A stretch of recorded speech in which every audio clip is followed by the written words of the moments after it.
evaluations on the courses, and they're giving their feedback like, oh, you know, I really enjoyed this part of the class. I really wish that we could have had more collaborative small group assignments or different things of that nature. Whereas the instructor also does periodic evaluations throughout the semester and hopefully is able to make revisions to those future courses.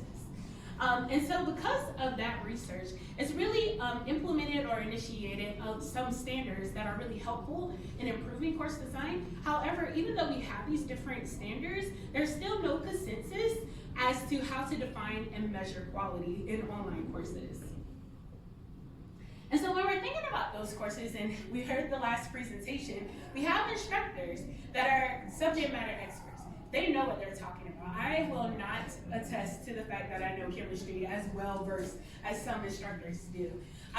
But sometimes they also lack the training in actually planning those courses and designing those courses, but that's usually a part of one of their duties, right? And so instructional designers are really helpful in that profession because their profession is being knowledgeable about online learning theories, instructional strategies, learning theories that will be able to make learning be the best that it can be for the learners. So another aspect we looked into for our literature is looking at cognitive learning theory. And so with this CLT theory, looking at instructional design and focusing on the cognitive architecture of learning and the working memory functions. So as mentioned earlier, we have 3 different cognitive load types. With the intrinsic, I can't even see or imagine how important statistics is to our field, right? Or to any field. But we can't also ignore the fact that it's more challenging than saying 2 + 2 = 4, right? So we know that there has to be some challenge that is faced, especially learning new material. Whereas extraneous cognitive load focuses on how the information is processed to the students, but that doesn't necessarily mean that all the information is really that valuable or important to the process. So we're wanting to decrease extraneous cognitive load and actually increase the germane cognitive load so that we can have the most fruit from this actual process and students are actually learning. And so with the CLT framework, it really presented to us a flashlight experience because it kind of helped us more so devise our research questions and understand instructional design in better ways. It helped us develop our research questions as well as our propositions, and especially as we analyze our data. Okay, so brings us back to the actual purpose of our study. We have 3 research questions. How do instructional designers broadly define a quality online course? We want to understand outside of cognitive load theory what that look like. Are they able to identify CLT design strategies in their online courses, in their own work? What were those? When designing online courses, do they feel that cognitive load theory can be an element of contributing to course quality? So what we did was a multiple case study. We interviewed and talked with and got documents from 5 university instructional designers. We had pre-interview surveys which asked them about their different strategies as well as semi-structured interviews.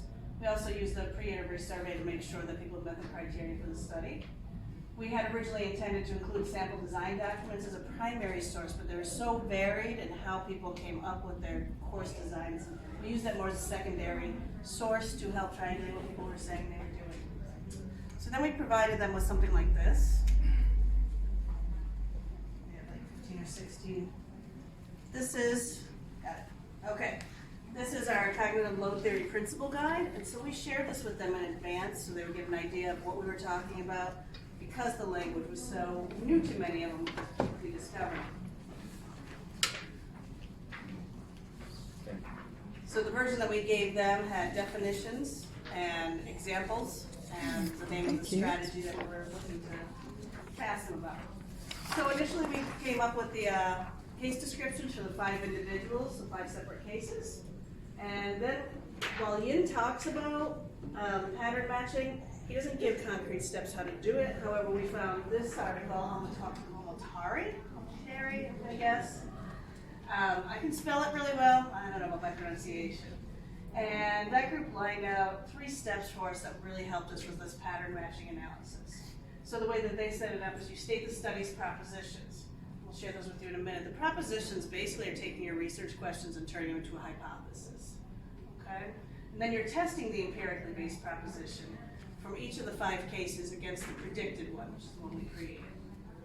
And then in our case, because there's multiple reasons to do this type of pattern matching, we were providing explanations to developing research outcomes. So, explanation building, that was our goal. We followed the three-cycle coding informed by Saldana. So we come in with pre-designed codes based on the literature, based on our own knowledge of what this looks like in the field. Then we do deductive coding, we create codes, we modify codes, we get rid of some codes, and finalize coding schema. We did have several we had several raters, and the inter-rater reliability came out to over 96%. And just to make sure, we also had 2 additional researchers do spot coding. So they would take certain codes and go through all of the different narratives to make sure we didn't miss anything. So these were the propositions that we came up with that were based off of our initial research questions. We also spent a lot of time thinking about how we can make this a very trustworthy study.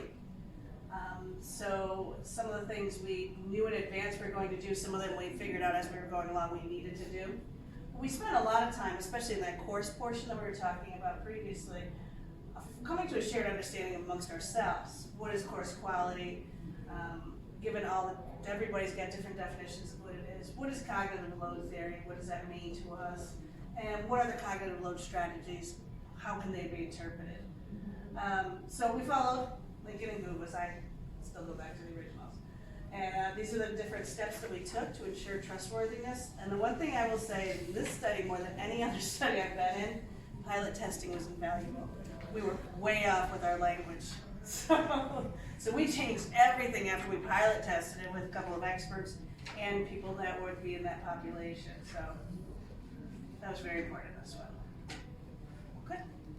Results, like Dr. Richardson explained, we had 3 research questions, and for each of these research questions we had a proposition. So proposition 1 is based on RQ1. The instructional designers define quality in online courses based on established rubrics and standards. So during the interview we asked them to define online course quality. Although they were not able to give an explicit definition or 2 sentences or 3 sentences, what they told us showed that they knew what was online course quality and how to assess it. Like some of them said that the course should be easy to navigate. Some of them said that the quizzes should have timely feedback and relevant feedback. And then some of them said you should give worked examples. So it showed that they knew what was online course quality. And then we asked them, how do you assess your online courses? They used quality matters rubrics, or they used our university rubrics. So they relied on end of course student evaluation and peer reviews. So they asked their other instructional designers to review their course. Or they relied on their own personal pedagogical perspectives. So we found that none of the 5 instructional designers, they didn't just design an online course and leave it as it is. They went back to it, reviewed it, modified it, and to make it better. So they knew the value of the quality. Proposition 2, this is based on RQ2.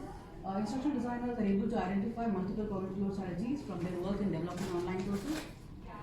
We found that all the 5 instructional designers applied cognitive load strategies, some of them innately and some of them intentionally, but they used a variety of strategies like segmenting, sequencing, worked example, variability principle, and so on. One thing we found here was one of the instructional designers mentioned that he used something called the quizzing effect or the testing effect. It is not a cognitive load strategy as of now, but he found that it was very useful. He didn't use the quizzes for assessing the student learning, but it is for helping them learn. So this comes from cognitive sciences, where they say that giving repetition helps students to retain their learning for a longer time. So this, I think, was an impactful thing for result from the study. So to answer our research question 3, we had this proposition 3 on instructional designers' perceived relationship between the cognitive theory and also the quality of online courses. So this proposition was matched with the actual pattern that we found in this study, but our participants perceived this differently. For example, I'm going to use some pseudonyms here. Nick, because of Nick's prior experience, direct experience using CLT, he believed the contribution of CLT in online course quality. And from his research design process, we can tell that his use of CLT is intertwined with this process. And Anne and Aaron, I believe, mentioned that they did not directly and purposefully use CLT in their design, but they believe the impacts on the quality of online course. And also it was also mentioned by Anne and by Ryan that it should not be, and it was not actually the only consideration for online courses. And Tricia, on the other hand, mentioned that regardless of the approaches, the fundamental pieces are the same based on their teaching and design experience. So in comparing all these cases, we found out that not all of our participants provided a direct definition of quality, but they did have a very clear idea of the key pieces of online course quality based on their teaching, design, and also based on the rubrics they used. So each of our participants used a certain level of identified strategies, and some of the strategies were used across every cases, as mentioned by Shamila. For example, like sequencing from simple to complex. And 4 of them used CLT theory purposefully, not purposefully, unconsciously. Only 1 of them used that purposefully because of prior formal training in CLT. And so for proposition 3, we found that our participants showed different levels of knowledge and understanding of CLT. Again, they believe that this should have a role in the design of online course quality, regardless of their experience. Okay. Okay, so we talk about our results, and now we're going to talk about like what our study provided further insights in all 3 propositions. So when it comes to the online course quality, as Shamla mentioned in our first proposition, instructional designers' definition or their expectations from the online course quality varies based on their experiences or based on their knowledge. But the one thing that all instructional designers provided when evaluating the online course quality, it is really important to see different perspectives in addition to using the established rubrics, which is also really highlighted in previous research. Another interesting but not really unexpected result of our study, the instructional designers mentioned the online course quality not only depends on the design of the course or how instructional designers design the course, but it also depends on how the individual faculty or how individual instructors facilitate the course, as well as how much they involve as a subject matter expert during the design phase of the study. So again, the collaboration between faculty and instructional designers is essential in online course quality. For the cognitive load strategies, thanks to the previous group, because they all provided really good insights and really our results really align with what we found.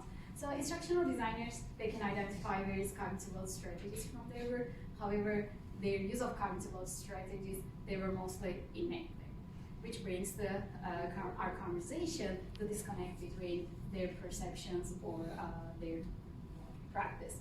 And when we look at what type of strategies they are using, they mainly focus on the reducing the external load, which is not surprising because of the nature of the external load, which is directly related to the design aspect of the courses.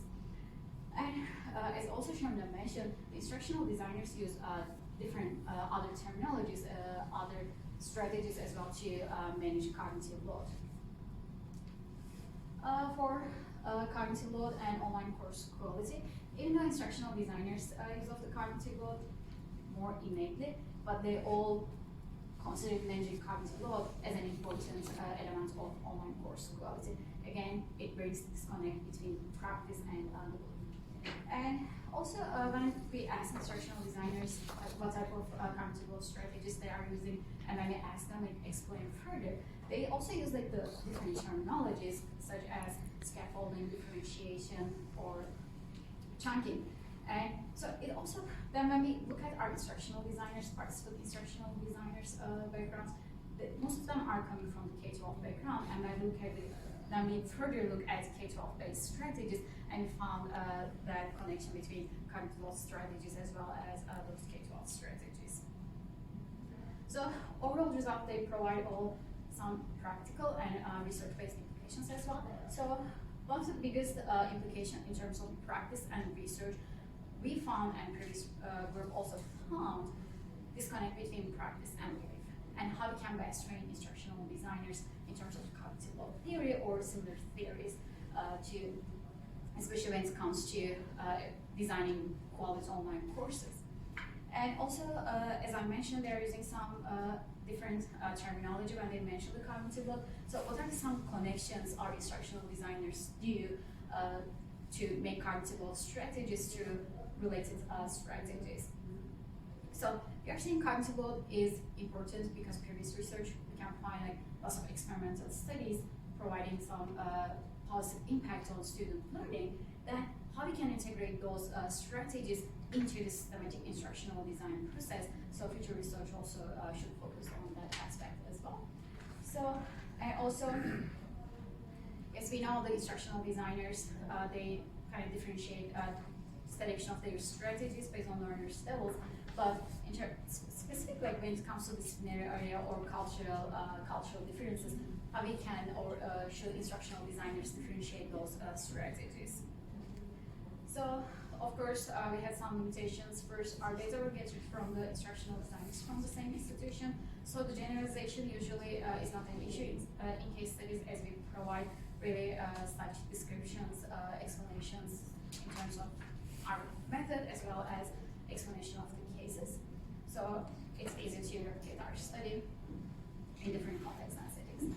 And also, as we mentioned, we use design documents. So basically, we were planning to use those design documents as a main data source, but then they were really ranged from very specific how instructional designers make decisions, or to they were very broad and just providing a general example. So therefore, we decided to use those as the secondary resources, but future research should also focus on how instructional designers make decisions on like getting insight from the cognitive load when designing